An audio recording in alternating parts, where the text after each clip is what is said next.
Canada, can't you do better than Stroll and Latifi? I'm Peter Brook, I'm joined by Nav F1, Nedzo's F1 Gridbox and Ace Shield, and you're listening to the DRS Train podcast.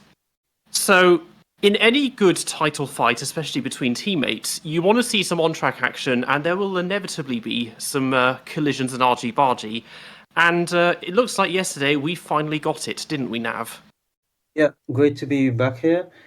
And it was nice to see some contact between the McLarens because it's been coming and we've been hoping for it. It's a bit unfortunate that it was for P4, so not even a podium place, and that it was so stupid. So it was not a 50-50, it was not controversial, there were not fan bases fighting against each other. No, it was Lando saying, "This is my fault, I am guilty," and Lando fans being like, "This is his fault, he is guilty, he is stupid." I'll tell you something. I've actually seen people on Twitter saying that Lando fans saying that in fact it was the team's fault because apparently they should have let him through. Team orders. Oh, great. Nice. Yeah, because of course you have to throw that into the mix as well. Obviously they're just being dipsticks, but yeah, there is that to throw into the mix. But that's the other thing. Why would you let someone through for 2 points? And that's why it becomes a bit annoying that the fight was for P4, because I would have wanted to see if we would have seen anything different if it was for P2 or P1. For P4, you're not going to swap the drivers for 2 points. And secondly, Lando didn't want it. When they asked him after the interview, after the race, during the interviews, if he wanted that, he was like, no, we were meant to race, and that was my fault. And I have seen some views that, because obviously Lando fans cannot say that it wasn't his fault, they're saying, oh, he's one of the most magnanimous and generous drivers to have ever driven in Formula One. This kind soul always recognizes all of his mistakes, and this is something we should truly appreciate. And I'm like, well, there's always something incredible with him, it seems. Bro thinks he's Peter Collins. Yeah, I stand the Lando fans yesterday who were like, actually, no, he is shit. I'm not going to support him anymore. Because there were some that had that moment of clarity. What I saw from F1 Twitter was that the Lando fans are claiming the current Norris is not like the Norris they saw in 22, 23, 21 when he was in the midfield. He wasn't making all these mistakes. He didn't have struggles at the starts. No stupid mistakes. He was delivering well in qualifying, not making all these silly mistakes. And then now instead he's crumbling, and so they don't recognize their driver. And that's the eternal struggle of top midfield drivers when they become a driver in the top team. Like we've seen it for years, for decades, that you get drivers who are really, really good in the midfield and are performing so good that you all want them to make the step up, and then they're not performing anymore. Yesterday on Canal Plus, after the race, they had Gunther Steiner, who's become this pundit he's become this freelance pundit, by the way. He's on every single channel as a guest without ever having a contract with anyone. He appears on Sky, he appears on Canal Plus, he's appeared on the French and German, obviously, streams, and then he keeps appearing on this Red Flags podcast that you might have seen online that gets lots of views. I'm not too sure why, but he goes everywhere. And he was telling Franck Montagny about how Lando has lost it, and for Gunther, it's not coming back this year. He just needs to recognize that it's over. McLaren need to recognize that it's over. Focus on Piastri for this year, and then tell Lando, look, stop stressing out. Next year we'll build a very good car again, and you can go back from scratch. But this year it's over. And Montagny was like, okay, I'm glad you weren't my team principal, which is hilarious because Montagny was not going to last more than 6 races for any team principal. So Montagny was speaking like he was Alizio Rosberg. Like, no, brother, you were done. But yeah, even ex-team principals think that for Lando, it's done. Just move on. We just want to go into McLaren because I know usually we go by teams, but we're already in it. So. Okay, McLaren. Okay, so right after the race, there was the interview with Andrea Stella. And once more, I recognize how well he is being a team principal. Okay, it was never a matter of if they crash. It was always a matter of when and how the team would handle when eventually, inevitably, Piastri and Norris were gonna crash. And so very respectable behavior. That's something to look up for look up to Andrea Stella, because so far he's always been making very good statements, very real, very straightforward statements, and this was just another one of those very noteworthy statements. After the race, we saw both Piastri and Norris declarations at the press, and clearly Norris, even on the team radio and then again at the press, stated it was his own fault, that it was a stupid mistake and blah blah blah.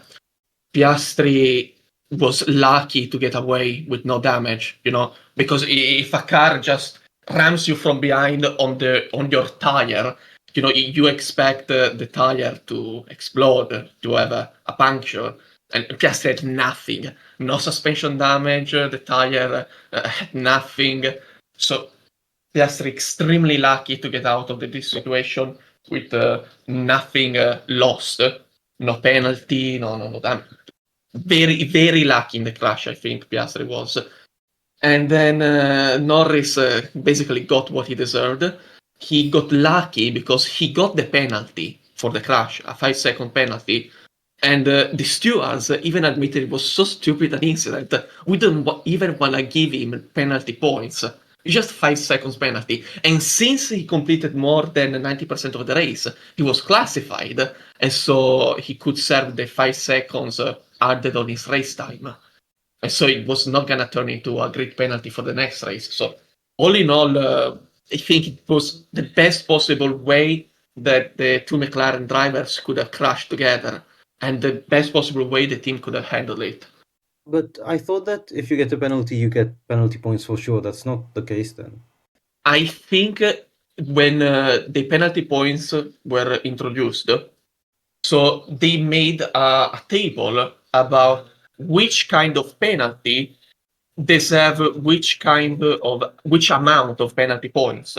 And so there are the penalties you get stuff but no penalty points. There are stuff worthy of 1 penalty, 2 penalty points, and then stuff worthy of 3 penalty points, which is basically safety car and red flag infringements or heavy incidents. And then these are just guidelines. At the end of the day, it is the stewards who decide actually what to give out as penalty points. Okay, that's really interesting. Well, yes, Stella said that if Lando had not recognized his mistake quickly enough, there would be consequences, which is quite interesting. I wonder what the consequences would have been. Nedzo, what did you think? Well, I think the consequences would be he'd be fired. No, but yeah, I will just double Ace's point, because yeah, essentially the FIA technically, the stewards could give someone a 5-second time penalty and 12 penalty points if they wanted to. It'd be funny, but they obviously wouldn't do it. But what this whole situation really proves to me is that, like, as we've talked about previously, Lando, when he's in those midfield cars, when he's in those kind of underdog situations, he can do very well. We saw that in 21. We saw that even in 2020. And throughout various points in 23 and 22, where he performed to what the car was expected to be doing, or slightly above it, or even well above it in the first, however, 50 laps of Sochi. He can do those things.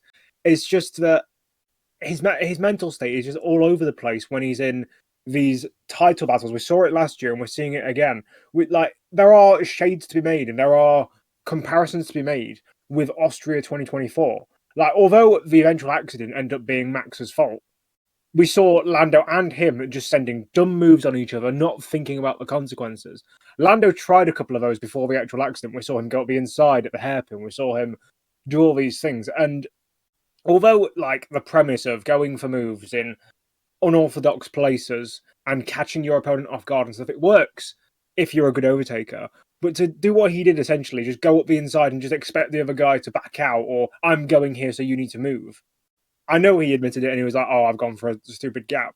But like, it's just so illogical. Why not? Like, it's that Niki Lauda thing from Spain 2016, where he said, "You know the guy's Sloven, you just go around the outside," and it's just baffling because, yeah, you'd think, like, if you'd have seen Lando in like 2021, 2022, you would have said, I'm pretty sure there were people that said he's a future champion. He's just as good as Leclerc, just as good as George and Albon was kind of down in the doldrums at the time.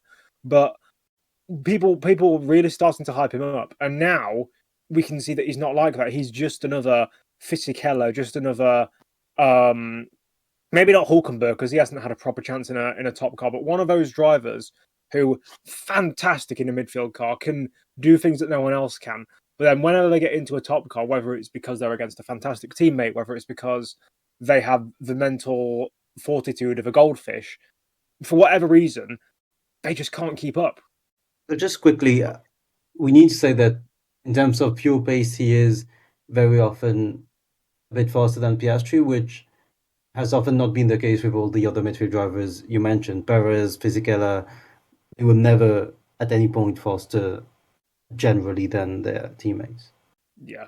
I'm gonna take this chance to come in the defense of Norris. Oh God. Oh God, I heard you, Nedzo. So back in 2022, I remember more or less his season. It was well executed. He had Ricciardo as a teammate, which was so struggling so much. God, how much he was struggling, Daniel. So did not really have a reference point. But you just look at the results. He was executed simply the weekends well. Sometimes more disappointing. Sometimes you saw some limitations, but it's what you expect from a driver at his fourth season in Formula One. All those little things you could notice and could just point out to an experience are now just so magnified. But at the very core, Norris is still very good. The real issue now is that whenever something comes up, whenever a struggle is placed in his way, whenever he has to pull something more to get the result, Norris is not there. Okay, he has to nail qualifying, and he doesn't. He has to make not a dumb attempt at overtake, and he fails it. He has to make the start, and somehow he fumbles it. But if none of that is present, if he has a good weekend preparation, if qualifying is well, if the car is the best, and the race has no unforeseeable events that obstruct him, like safety cars or drivers being favored because of a random strategy or stuff like that. Norris delivers. He's absolutely a perfect driver in this sense. We saw it at Monaco. Perfect weekend preparation. He always looked faster than Piastri. Did not fuck up qualifying. Set the record of all time at Monaco, the first time under 70 seconds, and then led the race very easily, Norris. The problem arises when he has to do something more.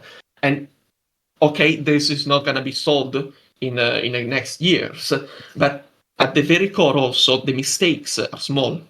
It's not that he simply is unable to be an overtaker, no? It's that when he tries to make overtakes, at some point he makes an overtake. I saw the battle between Norris and Piastri. Norris was faster, just with tires slightly newer than Piastri. But Norris was so convincingly faster than Piastri. And he tried to make the overtakes several times. At some point, Piastri got the DRS. And Norris was doing everything perfectly at the hairpin before the last straight. To get to the hairpin, you have to stay close under half a second. At the apex of the hairpin, you can allow yourself to lose time, given that you get a better exit. And you can follow this from the live timings because there is too many sectors you have to follow. Either you stay very close to the driver in front of both mini sectors, under half a second in both mini sectors, and you are guaranteed the overtake, or you can allow yourself at the hairpin to be further behind than you entered, given that the next mini sector, the exit out of the hairpin, you get closer because it means you got a better exit, and so you have a massive advantage down the straight, given also the DRS. And Norris did that twice. But at that point, Piastri got DRS, and so it became worthless. So Norris had to force a move at the hairpin to obstruct Piastri and getting out of the DRS and the slipstream. And Norris did that. Piastri defended the inside. There was Antonelli ahead who, at the end of the race, made the comment, I didn't know who to give the toe to, so I just sat in the middle. And it was so fucking genius, because it turned out that Norris on the outside and Piastri, neither was faster than the other. They got together at the breaking point, and so Norris on the outside had to give room to Piastri. But now Piastri was compromised, and Norris nailed the exit out of the last chicane, in which McLaren struggled. I saw it the entire race. The McLaren could not follow the cars ahead at the exit of the last chicane. And so they could not attempt the move into turn one. But Norris was able to do all this move, compromise Piastri both at the hairpin and at the end of the chicane, so that he got the chance to make the move into turn one. Then he Just fucked it about up. you're saying but something after that interesting point- you're saying something interesting on the McLaren lines and pace, because in the first place, guys, we should discuss how they were that far back, like why Lando was starting P7, because we didn't properly mention that. I mean, I think that was the first issue in the first place, and in many ways, my reaction when he made that lap where he was it fifth or sixth? My reaction was, at least he's done that. Like, that lap is shit, but at least he's guaranteed to start in the top 8 now and not 10th. And then did you guys see what happened in the second lap? I'm not too sure what happened, but that was so you can't be doing that. And Canada is not one of those circuits where, obviously you can crash at the chicane, but it shouldn't be a circuit where you massively underperform in quali. Obviously the gaps are tight, but what was going on with the McLaren just in terms of general pace this weekend? Because there was none on the first row, and Piastri barely made it to the second row. Leclerc would have beaten him if he hadn't been impeded. That's what I was going to say, because I was going to talk about how it is crazy how all of a sudden McLaren were qualified third and seventh. They run out of rhythm all race, in terms of, although they might be on similar strategies to the guys around them, they aren't really making any sort of impact. And where it could be the case that Mercedes have improved their car, and that Ori was just suited better to the circuit, even though it was in hot conditions. Red Bull may have improved, or maybe it's just a bogey track for McLaren, like Singapore was for Red Bull back in 22 and 23. It could be a mix of those factors, and I think it probably is. But I think this is the problem, because I think if Lando and Oscar were fighting over first place in that instance, I know certain circumstances wouldn't have happened. We talked about Antonelli and his role. Maybe that wouldn't have happened. But if they were fighting over first and second, do I think this same incident would have happened? Maybe not in the way that it ended up happening. And I think Lando might have been a bit more, I don't know, maybe a bit more cautious or a bit more level-headed because of the amount of points discrepancy. But now, we've got a position where I'm not even sure what the current standings sit at. I'm not sure if Lando is closer to Verstappen than he is now to Piastri, but I believe it could be the case. He's 22 points behind Oscar, and then he's 21 points ahead of Max. So yeah, he is closer to Max. So it's kind of in no man land. Yeah. Okay, now you asked why McLaren looked further back than they ever had this year. I have some explanations that, in my opinion, make sense. First of all, Mercedes was always going to be suited to the track. Already last year, Russell made pole position. In 2023, Hamilton and Russell were fighting for the podium with Alonso. In this year, Russell again made pole position. But if you see, Antonelli was always quite competitive. So clearly, the car works at this track. Then they introduced the rear suspension, they debuted at Imola, and then they just discarded. They brought it back for Canada with some changes, and I guess it worked very well. We can only get an answer in the next races if they use it again. But so far, based on this one race, I can only say that rear suspension worked and improved the car. We saw a Red Bull that, like other times this year, was competitive, very close to Mercedes. I remember this happened in Miami, I think it happened also at one of the first 3 races, but I don't remember which one. China, maybe? I don't want to say wrong things, so anyway, maybe it was Australia, I don't remember. Anyway, it's not the first time we see Red Bull and Mercedes very close in performance this year. Well, Mercedes and Verstappen, not Red Bull as a whole. Then, like Imola, once more we have the C6 that doesn't really work as well as the C5 in qualifying. And so whichever team decides to compromise the medium for the race just to start ahead in qualifying gets an advantage. And that's precisely what Russell and Verstappen did. Piastri, he qualified on the C6, on the soft tire, so that he was beaten in quali by Verstappen and Russell. I don't find it surprising, it's to be expected, almost. So that explains why Piastri qualified behind. And then in the race, we also saw what happened, He was stuck behind Antonelli. Simple as that. Otherwise, he might have had the pace to do more, but he was stuck behind Antonelli. Unlike Imola, the car did not have such a great race pace advantage. Well, They I think introduced that's a also new... good. But actually, I think that's a good time to switch into Mercedes because that was actually the team that won the race in the end, and that's the team that you're covering in your analysis of their quality performances sometimes.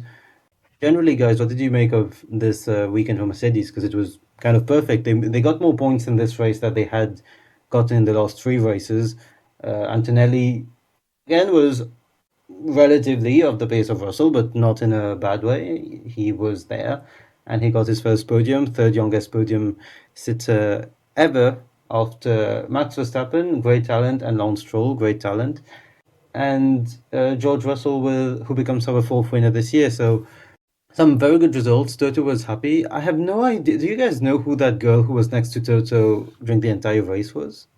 No Him- idea. A McLaren, like a Mercedes worker, or just some random girl. Do you know who I'm talking about? There was a girl who seemed to be like a teenager. Like as soon as they crossed the race, Toto hugged her, and she was in like Mercedes clothing, but I've never seen her before. I'm not sure if it's true. If like she Well, generally looked like Could it have she been was Dorian 16 or Pratt? 17. So. he has a teenage son who just graduated from uni. So maybe he has a teenage daughter. Could have been Yeah, that. I don't because know. she looked like she was 16, 17 in full Mercedes clothing. She didn't look like an employee. If she's an employee, she wouldn't be that senior that she would be right next to Toto for the entire race. So I'm guessing it's like a niece or a daughter. But yeah, Toto was happy. Russell first, Antonelli third. What did you make of it? Yeah, I mean, what I'd say is, I think for Antonelli's sake, it's good that his car isn't made of papier-mâché for once. In that, because in the what's it called, in the triple header, he had quite a few mechanical retirements, and then he's got what's it called, he's got his first podium now at the place where I suppose Lewis, another Mercedes not protege but person who's been around that sort of area, managed to, and I think good weekend for Mercedes. They finally shown that when McLaren do fuck it up, they can capitalise, and I think that's what's best about that. It kind of comes and goes with Mercedes a bit. We saw this last year. They have some races where they're just fastest, and then the next one they're like, we don't understand the car, we don't know what's going on. And this one they worked out. But then last year, they were good in Canada because George, he tied for pole but started second. But then obviously everyone was making mistakes except Max because of the rain and whatnot. But in general, the team is working reasonably well. They're kind of there or thereabouts, probably a little bit better than they were last year, other than reliability. And I suppose from Lewis's perspective, it's clear that he would have been better off just staying with them, with how it is at Ferrari. But yeah, for me, George has probably been my driver of the season so far. He's been just super consistent, and they had a bit of a howler in Monaco, but otherwise he's been doing a bit of a Vettel 2015 kind of thing. Which is why the logical decision for Mercedes is to try to axe him for Verstappen. Yes, yeah. There's all this. Well, isn't the latest thing about George wanting to go to Aston Martin? And I'm like, well, there's no guarantee with Adrian Newey that he's going to give you a rocket ship. I mean, 80% of the time he does, but there is that 20% where that doesn't happen. And it's like Mercedes is kind of working at the moment. Aston Martin is just made of pure depression. So Why would you go there? Like, The rumor was of a few hours ago from motorsport.com, and it said that according to paddock voices, Aston Martin is willing to give a contract to Russell, for 2026.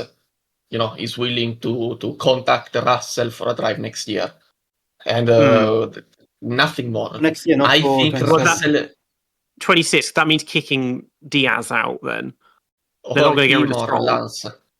They're not getting rid of Lance. Yeah, it's such a big question mark who they're gonna kick out if they get another driver at Aston Martin. Lance, based on performance, why is he still there? Then not based on performance, the answer is obvious. But if we are to take for good the obvious answer, not based on performance, that is the son of the owner, then of course they're gonna kick out Alonso.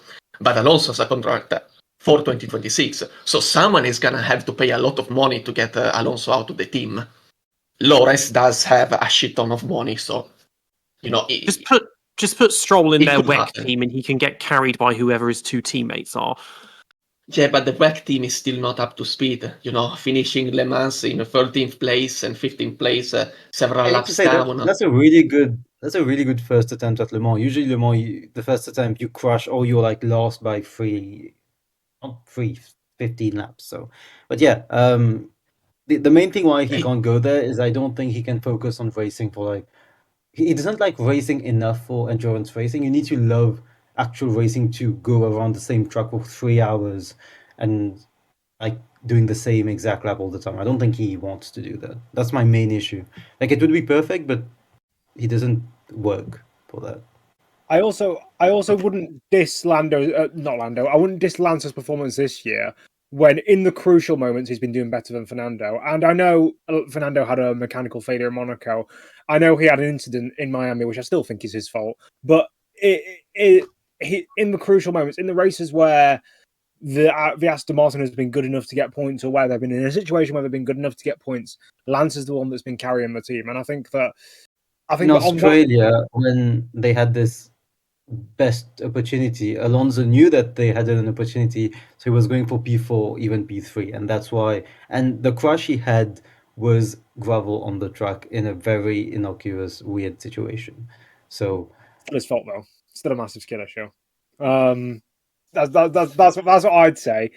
I think that obviously we're in a situation where if George does come to Aston, I think it would be easy to say, unless people are trying to say that Lance is not focused on F1 or that he's completely demoralized or whatever, then maybe he'll go. But I don't think he will, because he's now turning up to races with a wrist that's clearly held together by the same things that were holding Villeneuve's battery on the car in Jerez in '97, and he's still driving. So I think he is dedicated enough. I think it will be Alonso that goes.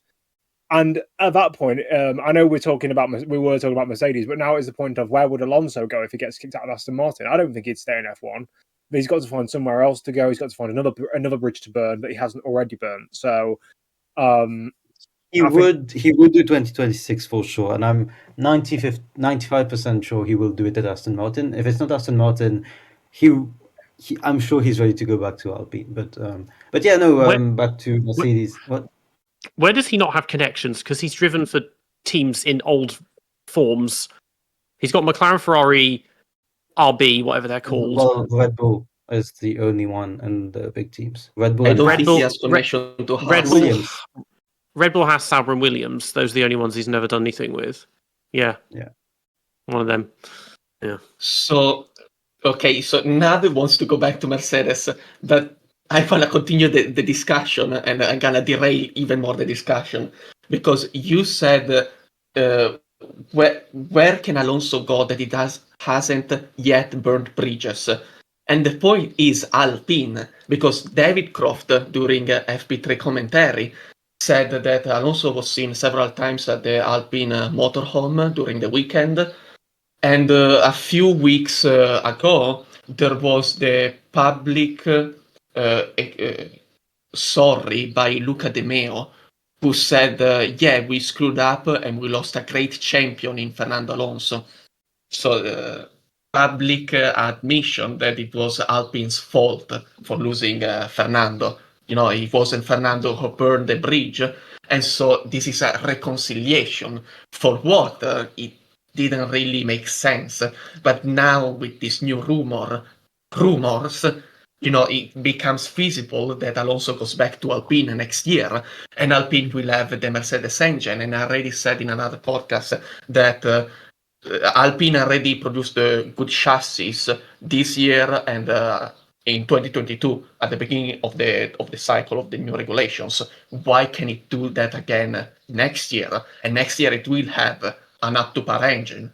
So Alpine actually has a shot to be very good at the start of next year. And so in all this, it starts to make sense a move for Alonso to Alpine, which is forced by a move from Russell to Aston Martin, which is forced by a move from Verstappen to Mercedes. So very long domino. So anyway, and now there was yesterday Luca De Meo, who stepped down as CEO of Renault Group. And Luca De Meo was very much a supporter of the Formula One project. And so now we don't know what will happen with the team. Maybe it gets sold to someone. I will just say, if Fernando does go back to Alpine, it will be the first time a driver has done 4 stints, separate stints at a team, I believe, since Pier Carlo Ginzani with Osella, I believe. He did 4 with Osella. Yes, he did, I believe, 1981 to sometime, and then basically it's kind of a technicality because I believe he missed 2 races due to like some pay driver coming in or something of that nature, but someone did replace him in those intervening races, and then he had a second stint that technically, although he raced like 13 races in a season, he was technically 2 stints. So yeah, 4 stints in total, I believe. But he didn't go to other teams in between those 4 stints, though. He didn't do it. He didn't do a De Cesaris who raced for 14 fucking teams. I'd still count it as thingy because someone did replace him in the meantime. Yeah, but it's not. Back then, it's different. The rules, it was much more casual affair. Like any old sod could drive an F1 car back then. So, yeah. So now that we got over sorry. What team are we on now? Because we're bouncing around all over the place. Go back to Mercedes. Oh, no. Is there anything left on the... I wanted to say one thing. That I think out of all Russell's wins in his career, this has been his most convincing. Because just look at the other wins. The first win was Brazil 2022, and it came with the best car. At the end of the year, it was not uncommon that the Ferrari was slower than the Mercedes. And that particular weekend, Red Bull screwed up the setups, was too conservative, and so was not competitive. So Russell just won against Lewis Hamilton, who screwed up. So that was the win. Then the next win was in 2024, Austria. Oh, the free win. It was Austria. Exactly, yeah. It was a free win. And then he won Las Vegas, which again was Mercedes was the most competitive car, so he only had to beat Lewis Hamilton, and Lewis Hamilton screwed up qualifying. So very straightforward weekend. There was also Belgium, in which he went on the one-stopper, and he made it work. Congratulations, it was very impressive, I thought at the time, but still it was a YOLO strategy. Yesterday, was the first time that I got to the end of the race. He got pole position, led the group most of the time, and I still was not convinced he could win it. Just look at the competition he had.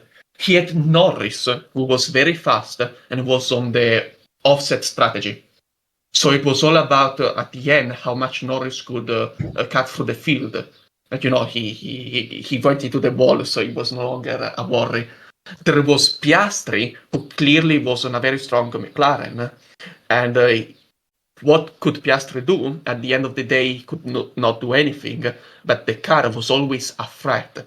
He had Verstappen basically spent the entire race with degradation issues. He spent the entire race anticipating the pit stop, always trying to go for a massive undercut. And so Russell always had to compromise his own strategy to cover from Verstappen. So, he had to fight against Verstappen, against Norris, against Piastri, even against Antonelli, who was very fast on Sunday. And, the first time I felt that the victory was not a given, even at the very last few laps, until the safety car. So I was impressed because this win, although came from probably the best car, for the first time, it was on the best car that did not have a margin on the competitors. Red Bull, McLaren, they were right there with Mercedes, performance-wise. Russell had to deliver the weekend, and he did. He did not get a win out of an advantage in performance of the car, like all the other wins were. Well, we covered a lot Verstappen somehow while talking about Mercedes, so let's just move on to Yuki, because Yuki had another kind of weird weekend if we're considering Red Bull. He did not make it into Q3, but the most important thing is he got this massive slam dunk penalty, which is so weird because it was meant to be for driver safety reasons. But then obviously at the end of the race with the safety car and Russell Verstappen incident, those were much more unsafe than what happened with Yuki. So what did you make of this 10-place grid penalty for what happened? Wasn't this for overtaking under red flags? Yes, you were with Piastri. In practice. I mean, the thing is, we've obviously got precedent with this from Monaco.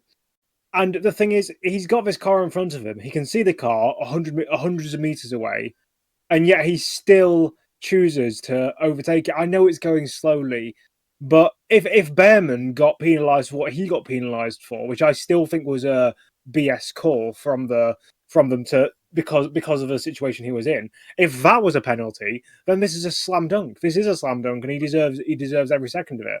Maybe they need to go back and look and say if there's a debilitated car or if there's a car going slowly that would be not under any circumstances given a white flag, that it's okay, or if there's an obvious problem or if there's an unobvious problem and they're going slowly, then you have to leave a concession. And maybe we'll see some clarification on that. But based on the current rule set, if Behrman got penalised for something which I still think was very touch and go at best, then this was so obviously him. And I mean, I saw him up in like P13 during a race, and but the thing is, I don't know where he ended up finishing. It might have been like slightly inside or slightly outside the top 10. But they made him do a 50-lap stint on hards, which was insane. He pitted on lap 52, at which point he was still P13, which means what are you going to do from there? Exactly. It was I assume it was just a Hail Mary waiting for a safety car or something to try, because if he was going to go on a normal strategy, he was going to finish outside of the top 15 probably anyway. So they had to try something, and I mean, it didn't work, obviously. But yeah, it just shows the needless penalties that drivers get nowadays. Like there's a 10-place grid penalty. It's just not necessary for. I get it. You want to keep drivers under red flag conditions. You want to keep them as safe as possible. You want to keep everything good. But when drivers aren't allowed to overtake debilitated or slow cars, it just gets to the point where that in itself could be dangerous, because you've got drivers queuing up behind a car that's going 4 miles an hour and they can't do it. I mean, me and Nedzo, we discussed the nature of penalties in a as of yet unreleased episode, and it seems like there does need to be some kind of common sense, because if you're going to start giving quite tough penalties for overtaking under red flags, because this is practice, it's not a race, so there's no possible advantage to be given by passing another car. And if you're not anywhere near the source of the red flag, then it's not an issue of danger either. It's just make your way back to the pits and we'll get going in 10 minutes. And in the same way that Lando got that 5-second penalty for causing a collision, it's like, yeah, a collision which took him out of the race and did nothing to the guy he hit. So he's already penalised himself by taking himself out. It's just... Yeah, but that's the famous thing of you need to penalise the action, not the consequences. Even though in this case it's absurd because he crashes out and the other... Yeah, well, that's the thing. The action in this case is he takes himself out. The action is not he takes them both out, because it did nothing to Piastri. Like, that's the thing. You could keep that knowing full well that, oh, well, I can risk this, but if either what's going to happen is I take him out and get penalised, or I take myself out and he's fine, and that's my penalty. Yeah. Yeah, it's just they're really. I mean, this is something you can complain about endlessly with the inconsistency with how penalties are dealt, and the amount of things that there are penalties for that it just are really, really unnecessary. But yeah, you can't do 10-place grid penalties for overtaking under a red flag in practice. Like, there's no possible performance advantage you gain from doing that, or you don't screw anyone over by doing that, because it's not like they're on a hot lap and you've blocked it or whatever, and it's like, oh, well, you've impeded our data gathering or something. It doesn't do anything. Like, You know what is funniest to me is that all you are saying right now probably are the same excuses Michael made in Hungary 2006 when he got the penalty because there was the red flag in free practice and overtook Alonso and Kubica, who were going slowly by on purpose to give Michael the penalty. So Michael passed them and got the penalty, and it makes no sense. And he said, I believe he said all the things, all the arguments you just made, but he got the penalty anyway. I mean, well, George in this race nearly lost the win because Red Bull filed a complaint because of him slowing down under the safety car and Max passing him by accident or whatever. So that would have been another thing. But again, it's like the overtaking behind the safety car. It's like, if you pass someone but don't stay in front of them, how is that a problem? Like, you can get in front of them, but then if you just go back to where you were, it's like, oh, my mistake. It's like, there's no need to penalise them for that because everything's back the way it was. I mean, yeah. I was going to say, unless you're on the formation lap of the 1994 British Grand Prix, and then you got to ban someone for 2 races. Yeah, but he didn't give the positions back, did he? In that, or the formation? Okay, so he did, but then again, that's bullshit. I mean, everyone loves to be like, oh, he shouldn't have won the title. It's like, yes, he did. It only went down to the wire because he missed 4 races effectively. Yeah, there's loads of bollocks. It's just good old-fashioned common sense. I mean, I do wonder if they might start using AI to determine penalties, but that could go either way, to be honest. It could be worth experimenting with it. But yeah, in terms of Red Bull, I think they had 2 drivers who finished 10 positions apart. So that again shows there's a real issue there. They're going to be considering Lindblad at some point coming into the summer, so that will be interesting. But yeah, then we come down to Ferrari, which had a weird race because Leclerc got impeded in quali, and without that impediment, I thought he could have gotten pole and at least first row, I think, because he was going purple and all the mini sectors in sector 2, and he had the purple sector 1. So I'm a bit mixed. I've got mixed feelings towards Ferrari in this race. Lewis was absolutely nowhere. There's a funny pic where they're showing where the cars are on track, and he's at the hairpin, and there's no one in what seems to be a kilometer ahead of him and behind him, because he was way too far to fight with the lead back, but then behind him it was all the rest with Alonso and all. You say he got impeded. I think he was an idiot. So first of all, let's set the record straight. Leclerc sucks at Canada. Can we all agree on this? Do you remember a good performance by Leclerc? I remember 2019. He was not close to Vettel, okay? And it was at the moment of the year that Leclerc and Vettel were very close. That race, that weekend was slower than Vettel. There was 22, and I think he cut through the field and finished 5th, and Sainz was 2nd. He started the pack in 22. Yes, I don't remember why. I think grid penalties or something. I think he had a grid penalty for a new engine. And so he climbed back up to 5th, but he basically only beat the midfield that day. So I was not impressed. In 2023, it was again both Ferraris qualified way down the order, and so they were put on a one-stopper, and again they beat the entire midfield to finish 4th and 5th, but screw that, 4th and 5th is nothing. And I think he was beaten by Sainz. I actually should have to check. I don't want to say something wrong. Canada 2024 Formula 1 results. race. It was rain and shit, and yeah. I have a serious problem remembering Canadian races. I find They're just a bit. They're usually strategy racers, and that means they are good in the moment, but they're not actually good to remember. And it's also because we went 2 years without Canada, and that just blanked me. And also because that every year except this year, there's been rain either in quali or the race, and it just gets confusing. Okay, I checked in 2023, Leclerc did beat Sainz.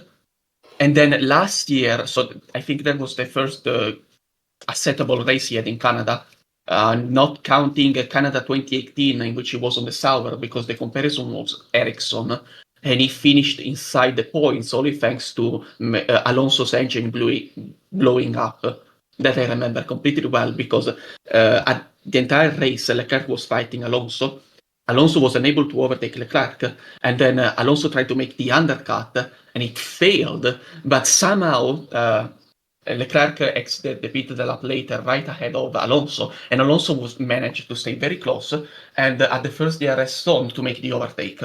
And so he got past Leclerc for 10th place, and then later the engine blew up, and so Leclerc eventually finished 10th, but I repeat, he inherited the point. And so last year, we all remember that he was on the intermediates when everybody was on the dry, and then he was on the dry when everybody else was on the intermediate. And so it was a lap down. And then he eventually crashed last year. Leclerc, let me check results. Leclerc, he retired because the engine gave up, but he was last anyway. So yeah, all atrocious races except 2023 by Leclerc and 2022, but not impressive anyway. And this year, well, he made a mistake in quali. Okay, the first time he had that snap at the chicane, and so he had to abort. And the next time, yes, there was Hadjar who gave him dirty air, but he was out of the way. You have to account for dirty air, my friend. If you don't wanna take care of the dirty air, then run in the middle of Q3 when everybody else is inside the pit lane for the second run. You just do one run with no one else on track. You don't have to worry about the dirty air. You're gonna have to do the lap time on worse track conditions, but otherwise, you can do the lap time on better track conditions, knowing you have to compromise your pace for the slow cars you're gonna find on your way. He didn't. He failed. Hadjar was not even investigated for the impediment because the stewards did not think that was impeding at all. So I think Charles is at fault. He set the fastest sector 1 of the entire qualifying. I think he had the pace to qualify way better. And then in the race, I don't think the Ferrari was up to Red Bull, Mercedes, and McLaren, but he could have done something by starting way ahead. I think he's at fault if he qualified badly. Then what's the excuse for Lewis qualifying 5? He hit a groundhog, a beaver, very early on. Yeah, so he had qualifying massive damage. 500s in front of Alonso, I still think that was not acceptable. Yeah. But Lewis Hamilton was on the soft tire, Alonso was on the medium. So Russell and Verstappen beat Piastri. Right? The Ferraris never tried the mediums during quali. I should check, I don't know. I don't think I ever saw them try that. Because for some teams, it wasn't the better tire. So I'm thinking that was one of the reasons. But yeah, anyway, Lewis, the main point is that even during the race, he was... They threw him back into that DRS train, and he had to overtake everyone again, which was not smart. But then again, that Lewis put himself in a position where if he was pitted when everyone was pitted, he would come out in like P15. And yeah, Leclerc finished just ahead. So, I mean, the main deal is Vasseur seems to be out, doesn't he? Yeah, he was the nice one everyone got on with, and yeah, they're going to try another one, I guess. Yeah, there was not rumors, it was the Italian press, several Italian news agencies, 3 of them, who basically at the same time published articles saying that Vasseur was not gonna be prolonged to 2026. I read a comment. Who will take over? They said Antonio Coletta, who's the guy supervising the WEC program. And this Oh. year, basically, Ferrari won all the races. They did 4 Yeah. races and won all of them.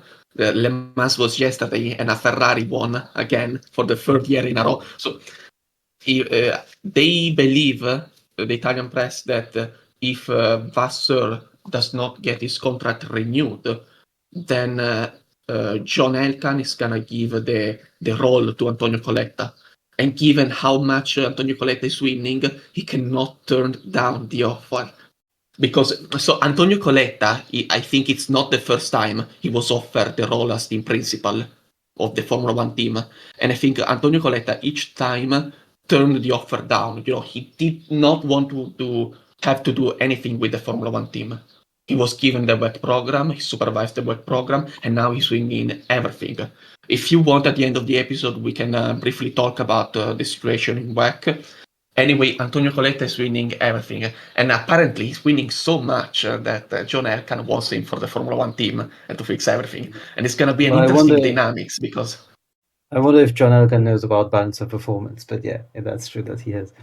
because I read a comment, I don't know where. Basically, this guy was a Ferrari employee on the road division, and he said even us from the road division know that Vasseur is not gonna get to next year because John Elkann is making tabula rasa also in Juventus and the other thing he holds.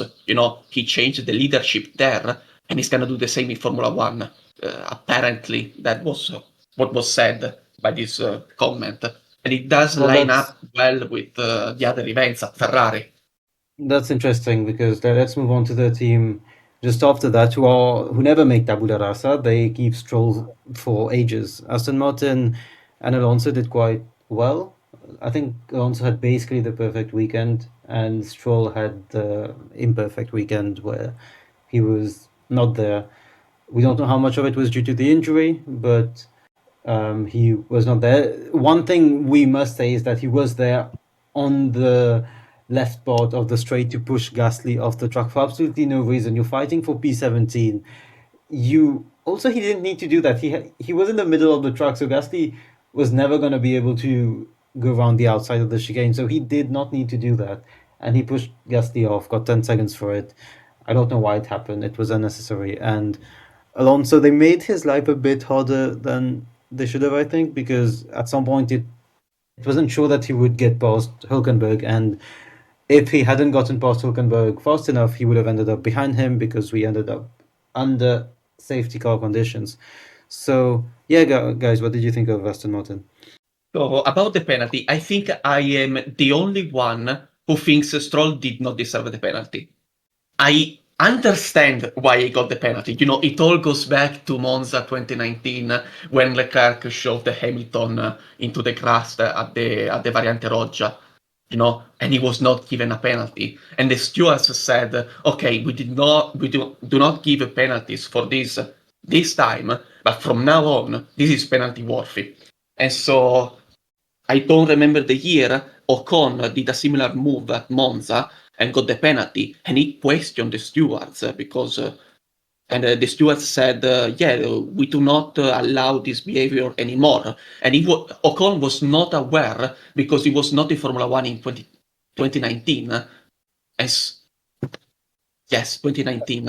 And so he did not know of this, that the stewards, he did not know, and so made a mistake. And now we see Stroll doing the same thing, and he got penalized.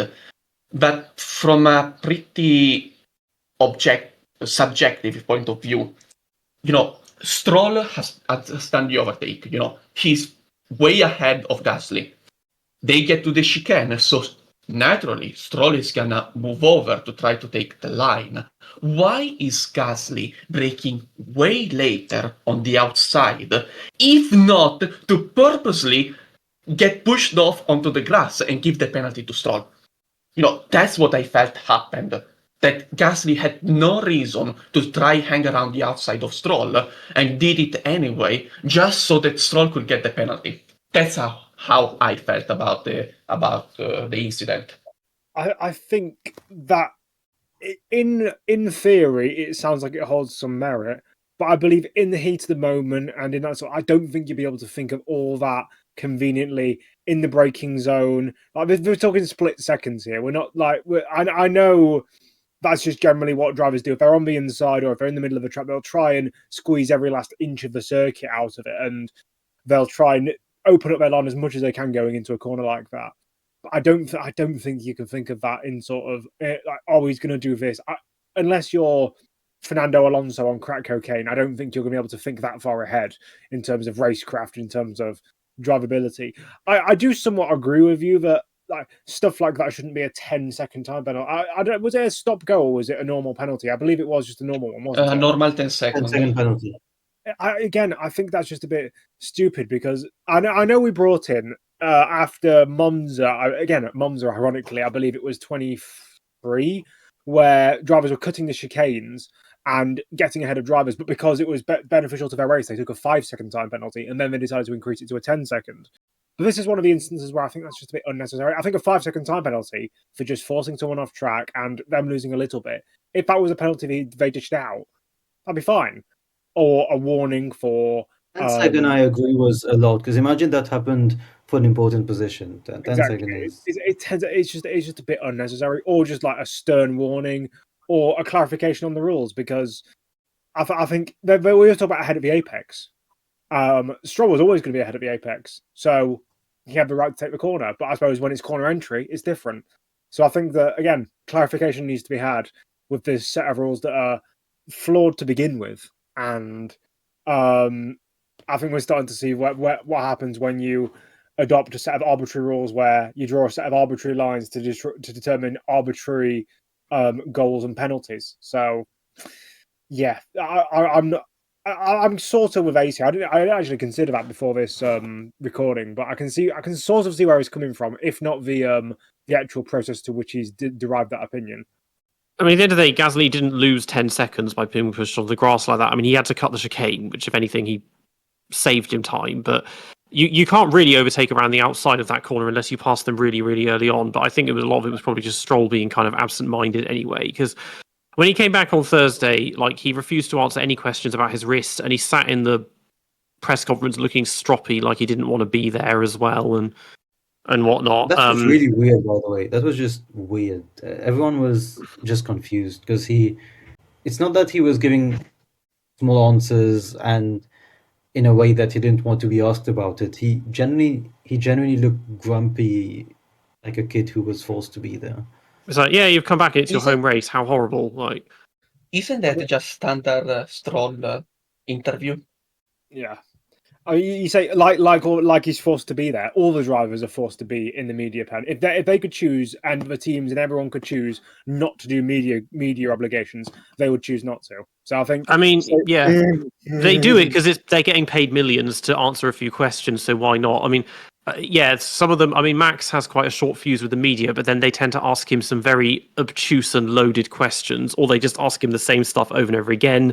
Because again, all weekend, all anyone was going on was about his being one penalty point away and stuff like that. And and we had this 4 years ago, the obsession over the collision with Lewis with Silverstone as well. And you can see he just like, I don't care, like, especially with British media just pestering him about stuff like this.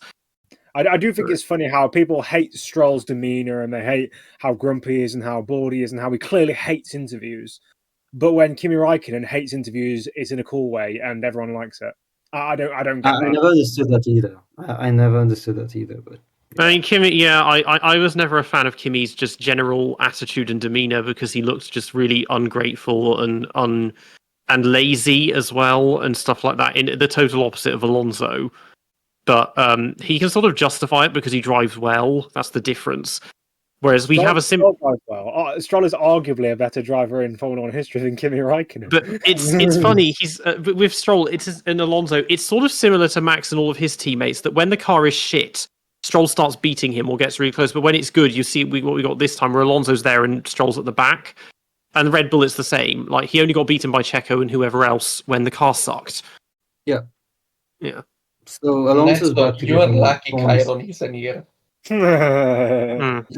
I hope for you he doesn't listen to this episode.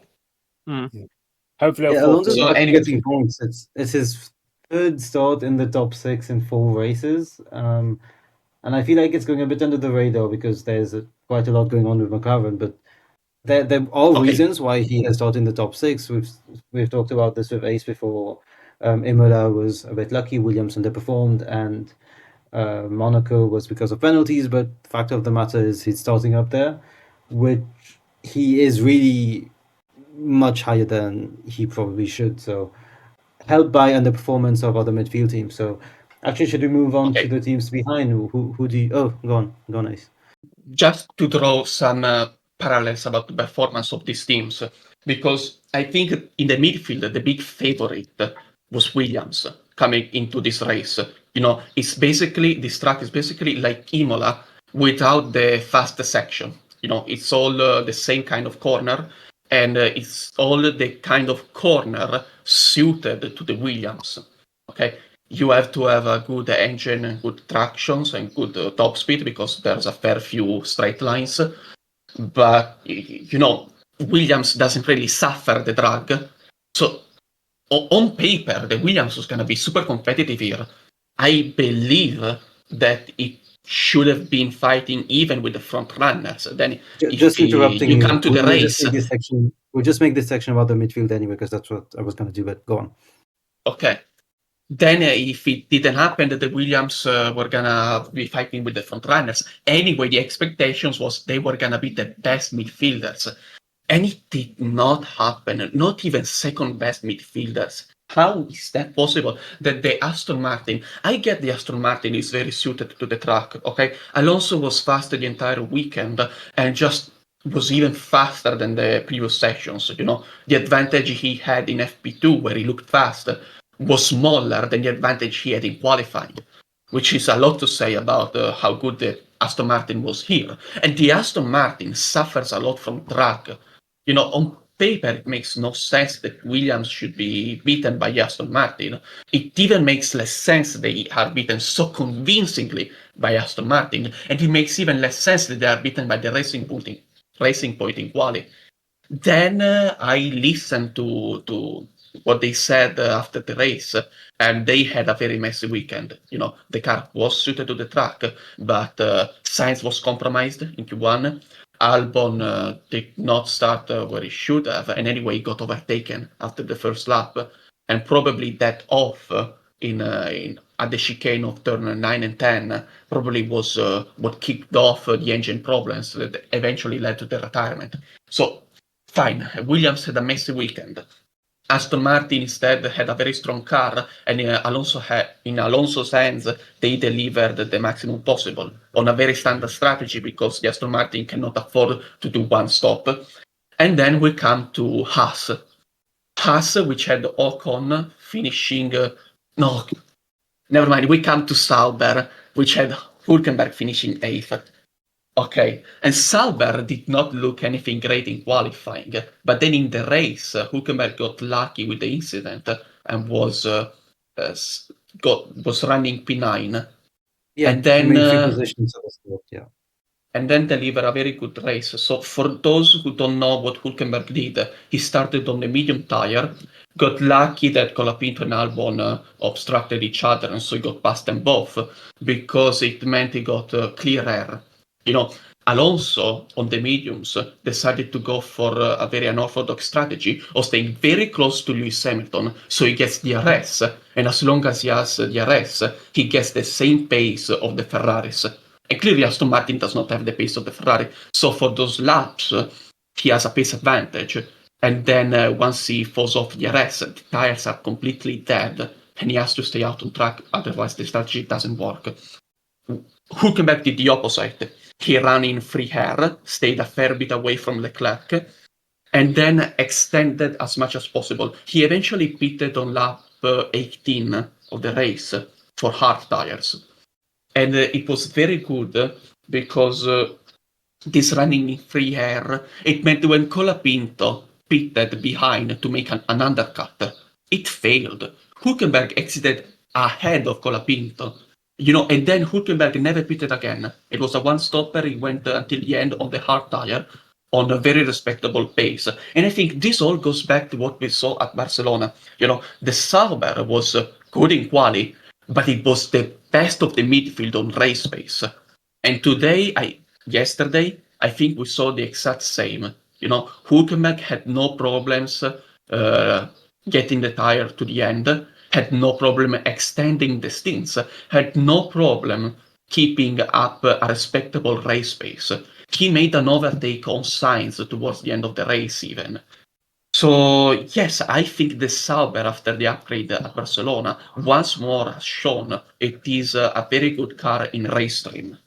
Bortoleto was further behind. He went on the opposite strategy, hard tires, one stop until the end, and then pit for mediums.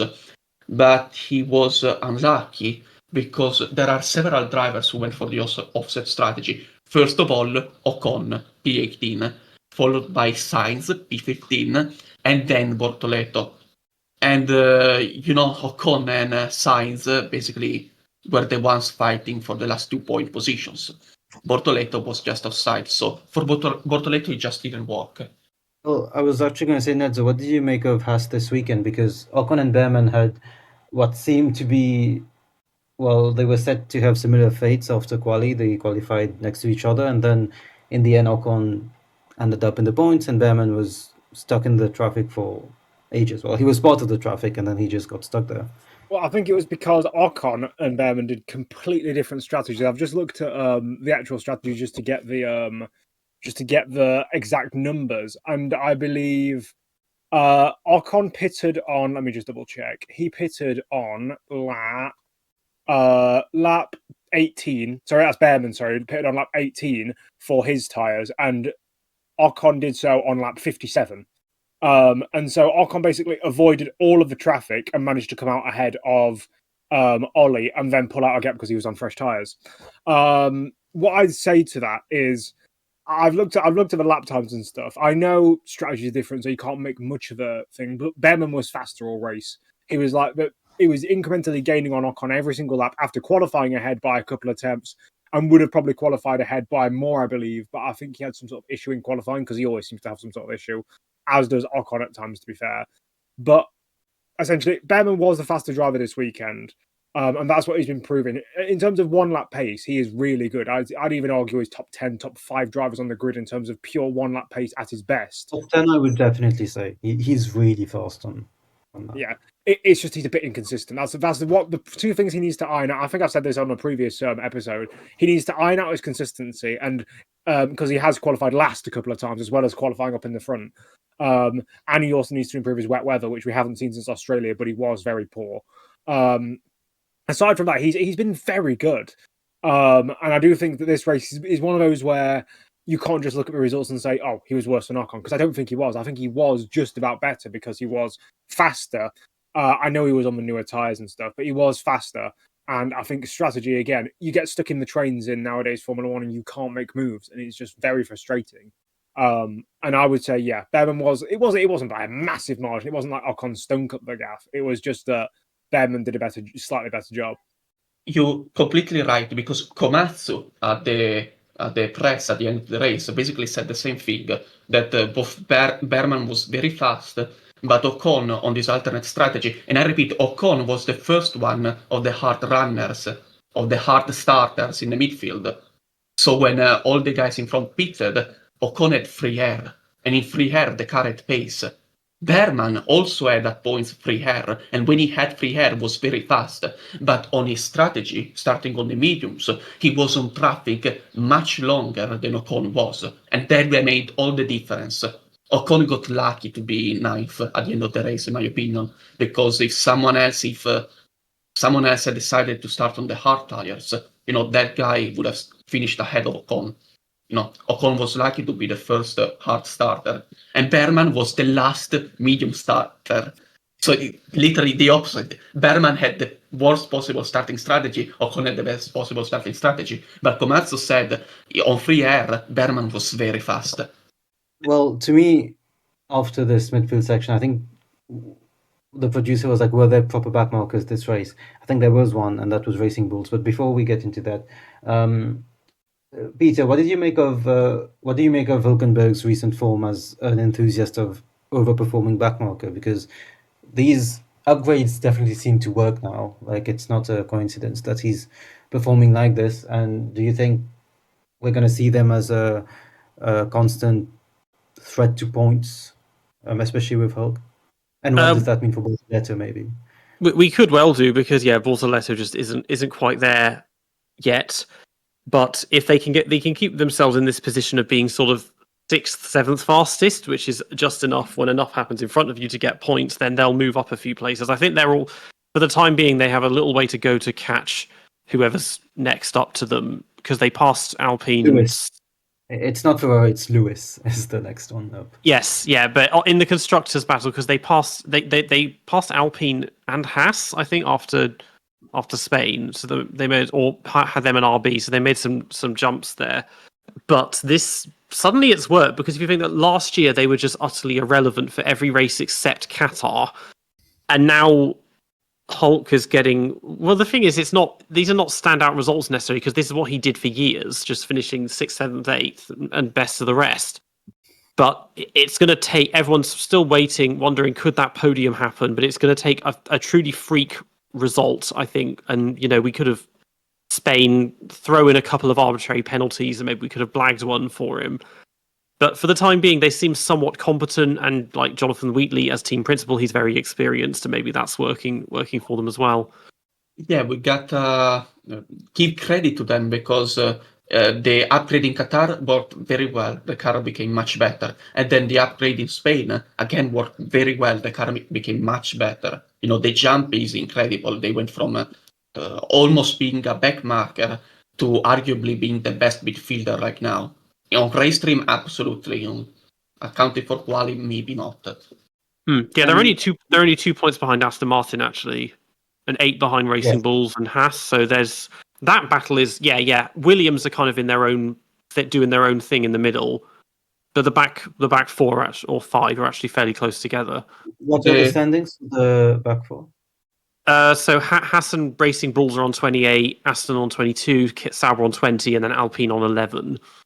And that's the issue there, is that, well, Aston basically, now that the car is decent, will only have Alonso to score points. Sauber, until Bortoleto makes the junction, it's only Hulkenberg. RB are not good enough. Alpine, and that's the driver I was going to mention after, Alpine are too inconsistent. So honestly, Haas have the better chance of having like 2 drivers who can actually score points.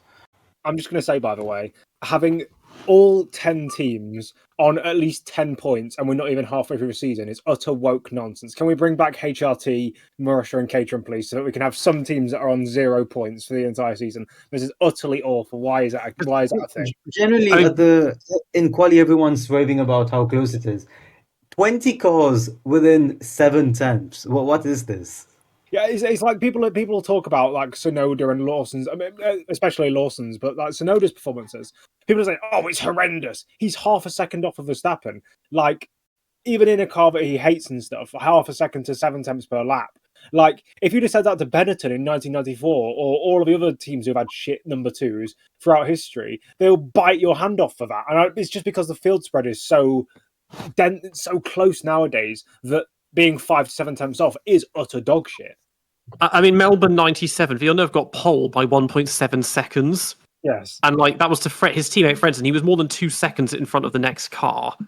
And that's what, double the field spread that we've got now. And yeah, the 107% rule, maybe they should reduce it to like the 101% rule or whatever at this rate, because it's like we don't need that. Like the last people that broke the 107% rule were HRT, with one car was in bits, none of them had DRS as well. They all just nowadays, they always get exemptions as well, because it's always, if they do somehow get outside of it, it's because of wet weather or it's because of a mechanical issue. They get exemptions anyway. So either make it harder, maybe that make it interesting. If you have a mechanical failure, you don't get to start the race. That'd be funny. Or if you get some bad luck with the weather, that'd be hilarious if you then couldn't start the race. But that would have been interesting, because Lewis wouldn't have won Germany 2018. He wouldn't have been allowed to start the race then. Yeah, I think that'd be funny. Yeah, I think also this is also one of my wacky ideas. I remember back in 2015 when they were thinking about bringing in 3 car teams. I think if we were to increase the cost cap by a third or whatever it would require to run an extra 3 cars, you can do that, and then you can limit the grid to 20 cars, so that it's actually like a proper qualifying battle as to who's going to qualify and who's not. It'd be great. It'd be the last 2 teams on performance never qualifying. Or if the slowest driver from each team, they have a 10-car sprint race, and so they have their own little race, but they only get like 10 points, not 25. And yet we can do some sort of reserve or rookie rule. I don't know that you can only have rookies or reserves in that. Well, I wanted that anyway, because if we're going to have these sprint races now, why not just make the sprint races for the reserve drivers so that they get some practice? Because we're seeing again, I mentioned this with Alpine and RB, they're swapping drivers around, and they all are even worse than the last one. Because guess what? You need to actually drive these cars to learn how to drive them and get some practice in. Well, I've just thought of a more refined way to do it, because obviously when Cadillac comes in, that we're going to have 3 cars. It'll be 33 cars turning up to each weekend, and maybe that'd be a bit excessive. So to have 26, just say have the bottom 5 teams in the constructor standings get to bring an extra car. I mean, late 80s, we had 36, 37 cars turning up for some races, and 10 of them wouldn't qualify. But the other thing, more cars is always good. If we did do this thing with sprint races and reserve drivers, I would love to see teams actually fight for reserve drivers. Like Bottas would be the hottest property ever. Sergio, lots of rejects would become this like sort of the Van Dorn, would be it. Oh god! Okay, no, we're not doing sprints for reserves. If it means that Ricciardo comes back, like no, that's enough. No. Imagine if you're struggling for points, which apparently is not going to happen anymore in Formula One. But if you were Williams 2019, right, and you have this sprint system, you just go and get the best reserve driver you can, because that's your best chance at getting a point. So you're just going to get a fight between Sauber, Williams, and Haas for Bottas. And they're going to pay him 1 million for one race, because if he does score that 1 point, that actually gets them 5 million in the actual constructor. So it's just investment, and Or even crazier idea, you do up the field to 26 cars, and you just make some sort of new qualifying system where there's less traffic. I know, because like this is the thing. When people talk about like you can't have grids more than about 26 cars. In NASCAR, they go to half-mile ovals and they have 40 cars on it. So there's yes, there's problems with traffic. You just said half-mile oval, so I think that helps. But it's because of the size of the paddock and the pit lane. That's why they limit it to 26. I mean, Monaco The pit lane is 20% of the NASCAR track, so that helps. I mean, for example, Monaco, you're going to have them starting at Anthony Nogues trying to fit 26 cars on the grid there. It's really quite cramped. And they would, I mean, for this, we need to bring back pre-qualifying for Monaco if you're going to have, 36 people entering all at once. We had a rule we had in the 60s where I know 26 cars start every race apart from Monaco, where only 20 start. Yeah. Yeah, in the 60s, people died at Monaco. Anyway, last driver I wanted to focus on was Colapinto, because before we just look at the back markers, but Colapinto, he actually started 10th, and then he decided to be an absolute terrorist on Albon, which, I know some people, like Ciaron, he was like, Albon should get a huge penalty for this and all. Yes, but Colapinto fully pushed him off, and I know that Colapinto is fighting for his seat and probably his career, but that was a big move. Because Gasly just messed up quali, that meant that Colapinto actually did well this weekend and wasn't far from the points. Although I don't like the whole ahead at the apex thing, and although I don't like the idea that you can just aimlessly shove someone off the road, especially if it's onto grass or whatever, just because you're ahead, by the current rules, Colapinto did nothing wrong. And although, some people say it was a bit aggressive, I think it's a problem with the grass, because we've seen this at Canada. We saw this with Vettel in 2019. I still think that penalty was completely deserved, because it's him who made the mistake and it's him who rejoined dangerously, even if the grass was a major part in that. But I do think we need to look at the grass, the runoff of some of these circuits. Like literally, Villeneuve, just to add on this, Villeneuve actually said on the coverage that corner in particular, they need to flatten the grass or something, and they need to tell the groundhogs to fuck off. It was quite funny, because he was like, there are a lot of groundhogs who live around there, and that's why it does the little bumps. And it has been an issue for ages, and he says like that's one of his main qualms with the circuit. Just that place is a place where you're bound to have drivers going off every single race weekend. Whether you're fighting for position or you went too deep into it, you're going to go there. So it's really imperative to do that, because at some point, we saw cars just go off a bit, but it could end up into a barrel roll with a wrong angle. I saw an interesting thing recently, actually, with that corner. It was 1998, because Pedro Diniz spun off into the grass there, and then he floored it and went back on the track, and he triggered a safety car because he brought massive lumps of AstroTurf all over the track or something. It's a funny one. Massa had a thing there in 2011 as well. I think he nearly crashed into Kartikeyan or something. Yeah. Ciaron overtook him after that, which was insane. But yeah, wasn't it because it's probably because Albon had power unit problems the whole time? Are we supposed to assume it was caused by that? Because he's the one driver where it's Canada's our one good track, so I'm either going to do this, or first lap I'm going to get a little bit of damage to my front wing, not so much that it needs to be replaced, but just enough that I have no pace and I may as well not be here anymore, or I get told to pit because I've got debris thing like Haas. Every other race in 22 and 23, Magnussen was no, you have to pit because you've damaged your front wing or whatever. But I've just known to back off. It's Colapinto. Everyone knows he's aggressive. He saw that in Singapore last year when he got absolutely murked at the start. He knows he's aggressive. He knows he will just shove you off the road, even if you're his teammate. Well, what he did that wasn't aggressive in Singapore. That was just him driving like people drove 10 years ago. Okay. And Albon is not used to people. He's not used to having a teammate that can keep up with him and compete and actually do stuff. So unless it's Verstappen, and he's just a minute down the road. Yeah, he's used to going at 400k down every single straight and pulling off the odd double overtake here and there, and then at least just justifying his incessant crashing by scoring points every now and then. Yeah, well, that at least will look decent on Colapinto's CV, because it wasn't looking great at all, and there were talks of Paul Aaron and whoever else Alpine want to put in that seat. But finally, we were saying there weren't proper backmarkers in this race. Somehow RB found themselves as a backmarker. Ace said they were meant to be much higher, but Hadjar finished 16th. Flawson was lost by a mile again. And it was just weird that they shouldn't have been there. Ace, do you have any explanation for that? Oh, I didn't really follow them closely, but I can assume what happened. So Lawson was starting behind. It was a hard starter, which started from the pit lane because he changed the engine.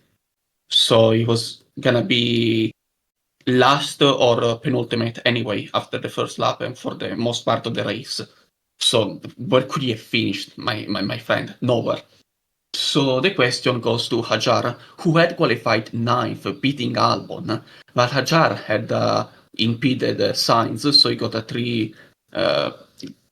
three-position grid penalty for the race, started 12th. 12th as a medium starter. The only medium starter behind was Perman. Ahead, he had, as medium starter, Hülkenberg, Albon, Colapinto, and Alonso. So, and we saw the medium starter were basically on the worst strategy. Alonso and Hülkenberg made it work because they got free air very early on, basically. And so they could make it work. But Colapinto, Albon, they didn't have the pace. Albon was kept out too long, and Colapinto on the Alpine. The Alpine is much worse on race trim than qualifying trim, So Colapinto basically bottled everybody up for a dozen of laps. And Hadjar was behind Albon, was behind Colapinto, was behind all these guys. At the end of the race, you get Alonso, Hülkenberg, 7th and 8th. Then there is Ocon, Sainz, and Tsunoda on the alternate strategy that goes down to 11th place. Then ahead of you, there are still going to be Colapinto, probably some other guy on the hard strategy. So you already are down to 14th place, so basically on your strategy. And if they screw something up on the strategy, maybe Hadjar, I do not know, maybe he was a two-stopper, then he's even further behind. Racing Point did not have a good race because the one driver that could have done something was not on the good strategy. That's it. Otherwise, the car, I think, was competitive enough to score points. Yeah. I mean, a general point I want to make when it comes to strategies is that this is another weekend where tyres are kind of a mystery for me, because we saw the hard tyre could apparently run for 56 laps, whereas the soft could barely last for 1 in qualifying. But also, even amongst the hard, I think Lando started on hards and pitted on lap 30, and so there were drivers that meant more than double the distance on the same tyre. And it's like, it feels like the teams are just making it up in terms of how long you can actually make them go for. Because if you want the tyre to last the entire race, you can. But otherwise, you'll pit like 10 laps in on what's meant to be the long-running tyre. And it's just like, what is the point? And there's no real consistency with how the tyres actually function. Because some people can't make them work. Others can somehow make them last forever. And there's no room to push or do anything with them, and it's just it's such a wide operating window that we're seeing. So my opinion on what's happening with the tires, I think that as long as teams can avoid the graining of the tire, they basically behave as the Bridgestones of 2010. Pure degradation. There is no cliff, there is no weird dynamic, just pure degradation. Tires 20 laps newer are half a second faster, but they go to the same length. So that was it, I believe. So I saw the race of Alonso. He was on a 2-stopper, pitted twice for hard tires. At the first stint with the newer hard tire, he was half a second faster than the cars he had to overtake. Then he pitted again towards the end. He was 1 second faster than the cars he had to overtake. And he had to overtake drivers on the tires they started the race with. He had to overtake Sainz and Ocon had yet to pit. Alonso had pitted twice. But neither had a problem of graining, and the only difference was the degradation, which made for a fixed difference in race pace. And that's it. So what you see is that teams still haven't bought into this idea, and so they don't run the hard tires in free practice. Nobody ran the hard tire except the 2 Saubers. And so only the 2 Saubers have actually an idea of the degradation and the graining on the hard tires. Everybody else is guessing. And, we have seen this for several years. The teams basically guess how a compound is going to behave in the race. And Pirelli, since the teams are starting to guess, has to do the same. And they also guess, we believe this tire is going to do this, this, and that. And you get to the race, and it's not happening. And, we have seen this several times this season. If they brought a different tire allocation, this would immediately get solved. If they bring 3 sets of hards and 4 sets of mediums, we do not have this unknown variable, And if we do not get this unknown variable, we get the 2010 season, which was very boring from a race by race perspective. Boring races, but the reason was exciting. But the races were boring. Instead, since there is this weird tire allocation, which forces the team to guess the performance of a tire, we get that teams can screw up the strategies. And so we get some mix-up on what happens during the race. So actually, that the tires behave so weirdly is a net positive because it makes for a good spectacle. Well, guys, do you prefer to go into tops and flops now, or perhaps mention the Le Mans results first? I mean, with Le Mans, I watched the final 30 minutes of it, and that's about it. So I saw the 2 factory Ferraris trying to chase that Porsche and not chasing it. And, exactly. Well, might as well mention that then. It was quite interesting because it was meant to be the simplest Ferrari 1, 2, 3 of all time, with the 2 factory Ferraris, the red Ferraris, probably getting 1, 2, and the private yellow Ferrari getting 3rd. However, the private yellow Ferrari won, and the 2 works Ferraris finished 3rd and 4th. And honestly, just to put this into F1 perspective, it's as if Ferrari and WEC were McLaren in Formula 1, where they have the clear fastest car, and the Porsche number 6 is so appropriately equivalent to Verstappen, where they were just ruthlessly fast. They did everything flawlessly. They didn't even get penalties in a 24-hour race. They went off, I think, once, and that was like to lose 3 seconds for avoiding an Alpine. So they were perfect. They started last, and that's why you get the issues with balance of performance. They did every single thing perfectly from 21st to 2nd and still weren't fast enough. And that's not what balance of performance should be, because balance of performance says that if any team maximizes their potential that we're giving them, they are going to win. Well, that number 6 did maximize fully over 24 hours, basically, and they didn't.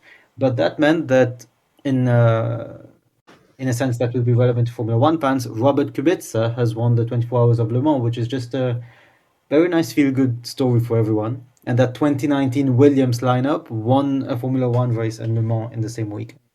You think the fault is of the balance of performance? In terms of what happened to some teams, yes. Okay, because I see that the Peugeot was just so far down, it made no sense. So maybe if that is the fault of the balance of performance, I can believe. But that the balance I of don't know if you saw, but performance, Peugeot got a negative balance of Peugeot and Toyota got negative balance of performances, and people were really annoyed because Toyota, it just seemed like they are still trying to hamper them to not challenge Ferrari properly. But Peugeot, as you said, they were already bad.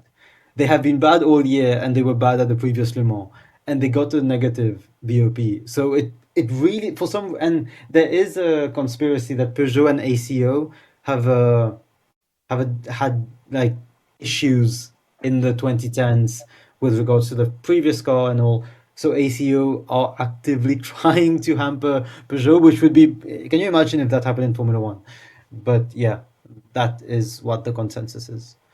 you know, I'm not convinced that the reason the Ferrari is dominating in WEC this year is because of a balance of performance. You know, as I see it, there are two possible cases. Case one, the balance of performance is flawed and is giving a net advantage to Ferrari for reasons unknown. From what I saw last year and in 2023, this is simply not the case. You know, the balance of performance was not perfect, but it screwed up equally across the season. You know, sometimes Toyota got a massive balance of performance advantage. I remember Brazil last year, that was the case. Sometimes Ferrari gets the advantage, sometimes it was Porsche, sometimes it was someone else. But you know, the balance of performance screwed up, but it was never in favor of a particular team. You know, it was random. This year, if the reason is because of the balance of performance, then the balance of performance is screwing up in a fixed way to always give the advantage to Ferrari. And I see no reason for this to be the case, given that it was not the case the previous 2 years. And the balance of performance, as far as I know, did not get an overall for this year in how it works. So what I find more plausible is that Ferrari, of course, the team, found a way to maximize the car that no other team has yet to figure it out. And perfectly within the rules, within the balance of performance, which is done in a way that the team which maximizes most the car wins. Well, of course, is maximizing the most this year the cars, and no other team is getting close to of course in the way they maximize the cars, in And the that's way they why it's a prepare for bit the flawed, weekend. because it seems like, of course, it's finding a way to maximize the cars themselves, even though balance of performance tries to say that the drivers' way of, I mean, the drivers will be maximizing the cars because we have all given the potential of every team the similar ceiling. But that just annoys me because you get a situation like the Porsche number 6, which finished second, that did everything perfectly, and there was no chance of getting first. And that's where it's a shame, because you don't want a team to do everything perfectly and they're still not there. But that's what I got. What's interesting Okay, though but is, you gone? about the Porsche number 6, aside from the fact it has an incredible lineup, you know, Kevin Estre, incredible name in WEC, and Lawrence Vantour also very good. So, you know, the lineup is very strong on the Porsche number 6. But the point is, you look at the other Porsches, and they turn over close to the Porsche number 6. So clearly, the influence of each crew, of each team, actually is visible in performance-wise from car to car. So why shouldn't it be the same case also from manufacturer to manufacturer? But yes, I get the case that the number 6 did everything perfect. They did not win. The 83 did not to execute as well the weekend, but they won. I get the case. Maybe there was a fixed advantage for Ferrari, small one, but you got to understand there were 3 Ferraris very competitive, and the only 2 cars who ever got close to fighting them were 1 Porsche out of the 4 that are in the race, and 1 Toyota out of the 2 that are in the race. And the Toyota got a wheel nut issue at the exit of a 4-minute lap circuit. So what I'm trying to get at is you see there is a difference from the Ferrari team to all the other teams. The other teams had 1 car better than the others. Ferrari no. Ferrari had all 3 cars very close to each other in performance. Maybe that is a clue that Ferrari is simply doing everything better than the others in preparing the cars. Maybe it is a clue that the balance of performance is giving a fixed advantage to Ferrari. It could be both. Because for context, yes, Ferrari has won Le Mans 3 times, but very interestingly, it's 3 different teams that have won it. There hasn't been a single repeat, which is usually when Le Mans is dominated by a manufacturer, there's always one team that gets 2 or 3 wins, and this time it's always been a different lineup. So Robert Kubica finally gets his big win, which Formula 1 fans were happy about, WEC fans were happy about. He drove 11 of the 24 hours himself, and he ended the race with a more than 4-hour stint, which no one else did. Everyone got out of the car after 2 or 3 hours. Nice to see. And it's similar to this the 2018 Sauber, where Ericsson has won Indy, Leclerc has won Monaco, and Giovinazzi won Le Mans, and it's the same with 2019 Williams then.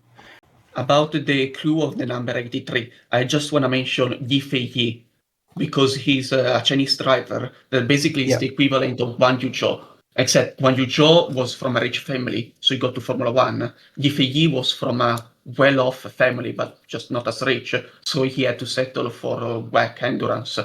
And I remember 2 years ago, he was at Le Mans, debuting, driving a Porsche, and they were leading, and he went off at the Porsche curse, and he had to retire.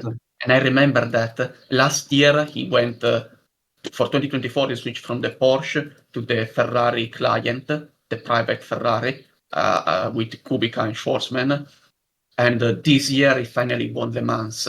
So, I have a soft spot for Yi. Who was the other one? The other guy? Because Phil Hansen, who becomes the 35th British driver to win Le Mans. Right. He had won LMP2 a few years ago. He's never gone close to single seaters.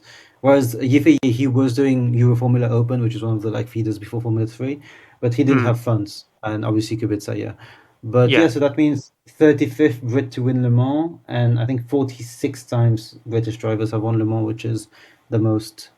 So back to Canada. Let's do tops and flops. For me, tops. I think it's George, Antonelli, and I think I'll go with Alonso. Nedzo. I think it's got to be George and Kimi have to go up there. I'm trying to think of a third driver. I think I would just say it's boring. It's just the top 3, but I think I'd say Max as well. So I think they all executed very, very well. I'll be the same as Peter and say George, Antonelli, and Alonso. I have several candidates for top 3 because so obviously Russell, Antonelli also because the first podium is a candidate. Verstappen, I don't think people give him enough credit. Did a very good race. I don't think people give him enough credit. Other candidates from the midfield are obviously Alonso and Hülkenberg. So I have 5 candidates, but only 3 spots. Ocon. I repeat, Ocon got beaten by Berman in quali and then was lucky in the race to be the first of the better strategy. So he doesn't quite make it the top 3. Hülkenberg really had to work for the point position, but so did Alonso. Russell, I already said, had to work for the race win. Antonelli did a very good overtake on Piastri, which made the difference for the entire race. That was a key point of the race, Antonelli overtaking Piastri. And then Verstappen, I don't think people understand how nuts it is that he has problems with degradation and graining, and he has to anticipate the pit stop twice, and then somehow at the end of the race he's faster than Russell. That was nonsense, in my opinion. If I had to choose a top three, I'd say Russell, Alonso, and Hülkenberg, because they worked more for their results than Verstappen and Antonelli. But all 5 of them did very good races and weekends overall. And in terms of flop, I It's think going there to be is the a very same for obvious all of flop. us. Well, yeah, it's going to be the same one Norris. for all of us, isn't it? Okay, I'll go first with the flops. Norris, Gasly, Stroll. Well, Norris, Stroll, could argue Lewis, maybe. I'll go for Norris, Gasly, and I'll say maybe Bortoletto just for doing nothing. I don't want to just rip on Stroll for no reason. I'll He go crashed in Norris, FP2. Norris, Stroll, and Lawson, because what the hell is he doing? Like, yes, he didn't do anything, but again, why is he there? So yeah. Yeah, new engine, and they're still like, oh, we need to save the engine. But I forgot that They Leclerc, changed everything. They changed Yeah. everything in the car, and yeah. and he still goes out in Q1, and that it's like, yeah, it's like Monaco doesn't count. Like, that was a stupid race. You got points there, but that doesn't count. Like, it's not. Yeah, hasn't worked. He's the flop of the season now. Yeah. But I suppose, 2 weeks to go till Austria, where Max can prepare himself for more endless questions about penalty points, because of course that's after that he finally loses some and he's no longer 1 point away from a race ban. But Austria is probably his best track overall, so I think we should see something good from him there. Yeah, looking forward to that. You've been listening to the DRS Train podcast. We're on YouTube and Spotify, and you can find us on Instagram and X at the DRS Train podcast. Make sure to tune in for our next episode. Stay safe, and we'll see you all next time. Bye.